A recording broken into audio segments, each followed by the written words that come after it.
Gue hari ini pengen ngomongin tentang gimana caranya bikin strategi yang solid.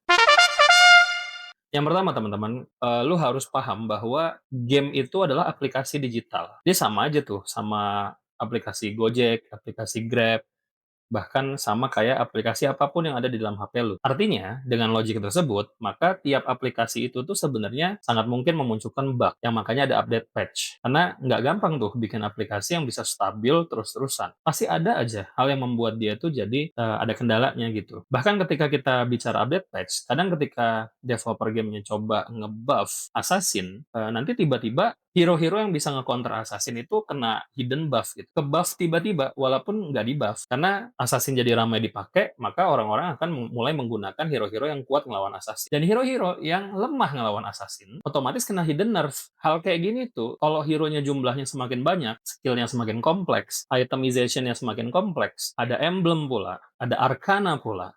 Nah, hal-hal yang kayak gini tuh bakal bikin pengembangan game itu jadi nggak sederhana. Dan hal itulah yang akhirnya membuat selalu ada update patch. Nah, yang perlu diketahui oleh pembuat strategi handal adalah bagaimana seorang strategis ini atau seorang coach ini bisa membaca game design. For your information, setiap game MOBA itu biasanya terdiri dari 3 fase. Ada farming phase di mana lo farming, terus ada battle phase di mana lo mulai melakukan perang-perang, skirmish, kontes-kontes monster, kontes-kontes zona, kontes-kontes tower, dan yang terakhir adalah end phase, di mana lo harus menutup gamenya. Nah, contohnya di Mobile Legends, developer gamenya itu berhasil menyatukan antara farming phase dan battle phase. Makanya gamenya tuh terasa lebih cepat, karena ternyata developer gamenya berhasil membuat Mobile Legends itu hanya terdiri dari 2 fase, yaitu fase 10 menit pertama dan fase 10 menit kedua. Hal ini berbeda dengan game-game lainnya. Misal contohnya League of Legends Wild Rift. Kalau bagi teman-teman yang main League of Legends Wild Rift, pasti kalian nggak asing tuh dengan istilah plating. Dulu pas League of Legends Wild Rift baru keluar, mereka membuat ada 5 plating gold di setiap tower, sehingga membuat farming phase itu lebih berasa seru gitu ya, karena lo dari early pun sudah ngekontes, yaitu ngekontes platingan gold tersebut.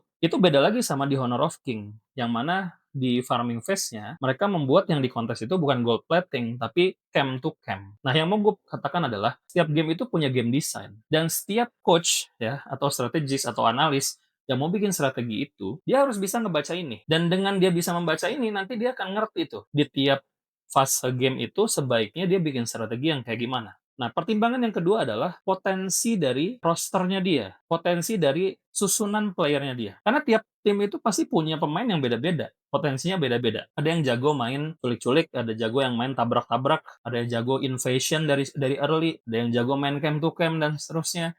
Nah, potensi dari tim dia dengan game design-nya itu harus dicari titik temunya. Dan kalau sampai dia berhasil menemukan titik temunya, disitulah muncul strategi-strategi yang unik.